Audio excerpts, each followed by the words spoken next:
tribulação, de dor, de sofrimento, de calamidade. Foi ao extremo, foi total, foi total. Claro, consequência do pecado do povo. Mas isso tem um fim, é de A a Z. Isso acaba, isso está limitado. Porém, diz ele, as misericórdias do Senhor não têm fim. Elas se renovam a cada manhã. E nós sabemos que cada segunda manhã em algum lugar do planeta. Ou seja, as misericórdias do Senhor estão se renovar a todo instante, a todo momento. A todo momento nós temos uma nova chance de acertar o passo, de acertar a vida com o Senhor. Eu até comentei com alguém esses dias que estava um pouco triste com uma pessoa que, na verdade, é um familiar, que há algum tempo atrás adotou algumas atitudes pecaminosas que trouxeram dor e sofrimento a si próprio e àqueles à sua volta, claro. Então eu estava mesmo abatido e irado. E esse texto falou comigo que as misericórdias do Senhor não têm fim. Ou seja, essa pessoa pode ainda se arrepender e ter uma nova chance de acertar e de consertar a vida, assim como o povo de Jerusalém tinha também essa chance de se arrepender e acertar a vida com o Senhor. Deus está sempre pronto para nos dar uma nova chance. E isso deve encher o nosso coração de esperança. Pelo menos encher o coração de Jeremias de esperança no meio daquela calamidade toda. Ou com relação ao peso do próprio pecado, às vezes nós não nos conformamos com certas coisas que fizemos e carregamos um peso desnecessário, porque Deus é um Deus misericordioso, que nos dá uma nova chance, quando arrependidos desfrutamos do perdão proporcionado pela cruz. Por isso ele diz, digo a mim mesmo, e às vezes eu tenho que falar a mim mesmo, Senhor, obrigado, porque o Senhor é misericordioso e me aceita como eu sou. E isso me enche de esperança para continuar. Vocês sabem, ou pelo menos alguns sabem, que o pastor Edson Queiroz, vocês conhecem, ele já esteve aqui na nossa igreja. Ele é o pastor da nossa igreja de origem no Brasil. E ele está em estado crítico de saúde por causa de um cancro no cérebro. E ele tem lutado já há alguns meses com isso. Já foi feita uma cirurgia para remover o que era possível. Não conseguiram remover tudo. Ficou com uma parte do corpo bastante prejudicada, não consegue andar, está numa cadeira de rodas e está mesmo numa situação difícil, e mais recentemente agora começou a ter convulsões seguidas, uma atrás das outras. Então ele está nesse momento totalmente sedado para não ter tantas convulsões. E é só um milagre, é só um milagre que pode livrá-lo dessa situação. Mas antes dele chegar nesse estado que ele está agora, esse estado de sedação, ele disse aos crentes da igreja assim, mandou um recado, ele não tinha condições, olha, parem de orar por cura.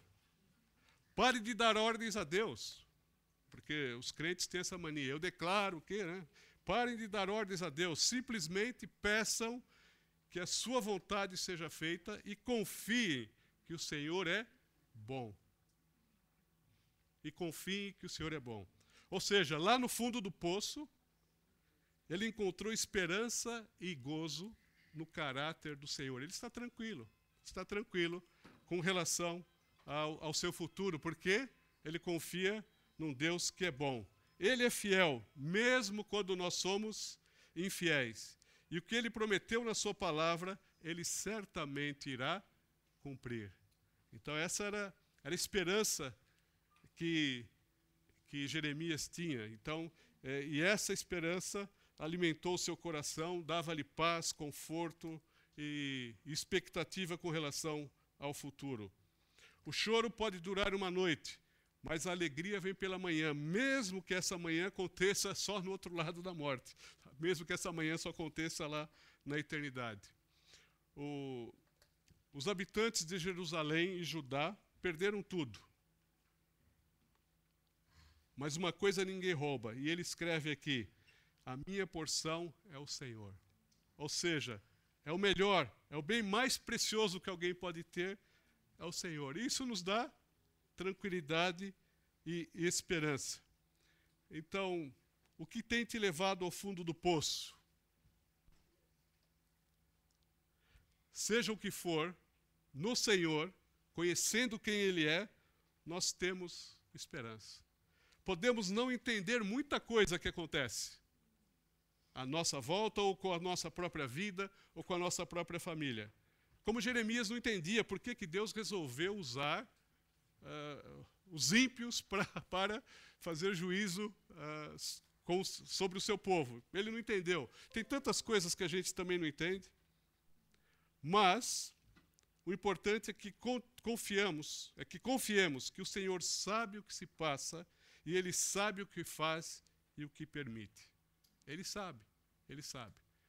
E temos a afirmação bíblica de que todas as coisas contribuem para o bem.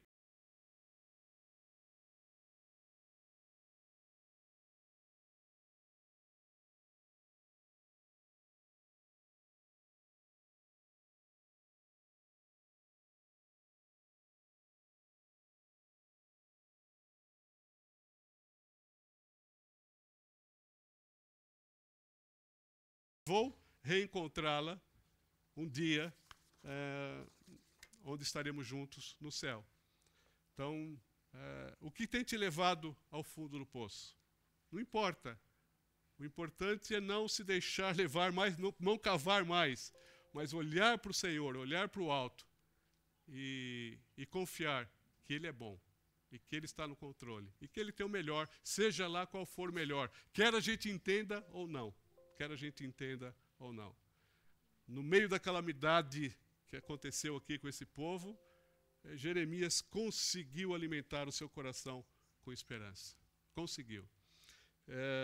Nós ouvimos o José Bernardo, alguns de vocês, e numa conferência ali na Abla, sábado passado, não, o anterior, ele disse que é incoerente o cristão duvidar do caráter do Senhor, da sua bondade, do seu cuidado, do seu amor.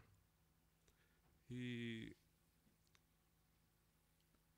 existem aquelas perguntas típicas da nossa época, né? E é uma época em que há pouca tolerância ao sofrimento, ninguém quer sofrer, toda a gente quer ser feliz aqui e agora, a qualquer custo. E não há nada errado em querer ser feliz, mas entendam o que eu quero dizer. E mesmo nunca tendo passado por, se calhar a maioria de nós nunca experimentou uma calamidade tão grande de A a Z, mas mesmo assim tem aquelas perguntas típicas, né? Deus permitiu isso ou aquilo, por quê? Por que Deus permitiu isso com aquelas crianças? Por que está em fome no mundo? Se Ele é bom, por que tem pobreza? E se Ele é poderoso, por que Ele não elimina os maus? E, então, o Zé Bernardo estava a falar que é incoerente o crente entrar nessas ondas. As pessoas lá fora podem fazer essas perguntas, mas o crente já passou da época de fazer essas perguntas. Ou faz perguntas desse tipo para acusar Deus, até para justificar os próprios pecados, ou então mostram que ainda não compreenderam que o sofrimento faz parte da experiência humana. Não compreenderam ainda que estamos fora do jardim, num mundo imperfeito, com pessoas imperfeitas como nós, e ainda considerando que esse mundo jaz no maligno.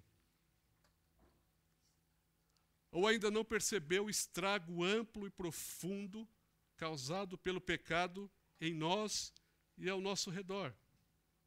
Se calhar ainda não percebeu o resgate, o significado profundo do resgate proporcionado por Cristo na cruz, como demonstração máxima do grande amor do nosso Deus por toda a humanidade. O caráter de Deus está revelado na cruz, trazendo a esperança de um futuro melhor e eterno em sua doce presença. Então, nesse aspecto, penso que todos nós temos de crescer e ajudar outros a perceber essas realidades. e a perceber o caráter imutável de Deus, que é o mesmo ontem, hoje e eternamente. Isso que Jeremias disse há tantos anos atrás é válido para hoje. O caráter do Senhor nos alimenta de esperança. Quando estivermos no fundo do poço, a lamentar diante do Senhor, e isso é perfeitamente aceitável, que possamos experimentar esses momentos divinos, especiais, proporcionados pelo Espírito Santo, que nos traz a lembrança ou a memória quem Deus é. E ao olharmos para a natureza de Deus, para o caráter de Deus, que isso nos encha de paz, de confiança, de esperança e alegria, independentemente das circunstâncias. Que essa seja a nossa postura diante das situações difíceis que eventualmente estejamos a passar ou venhamos a passar um dia. Possamos olhar para quem é o nosso Deus e descansar completamente nesta realidade.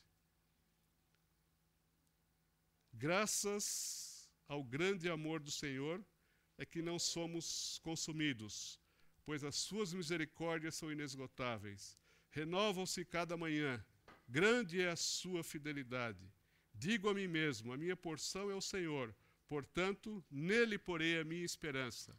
O Senhor é bom para com aqueles cuja esperança está nele, para com aqueles que o buscam. É bom esperar tranquilo pela salvação do Senhor. Amém? Que isso possa ser alimento para a nossa fé. Vamos abaixar a cabeça e pedir isso mesmo ao Senhor.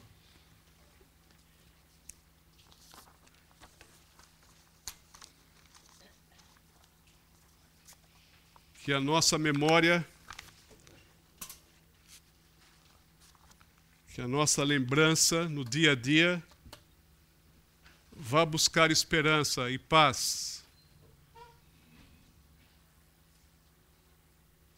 em Deus, especialmente sabendo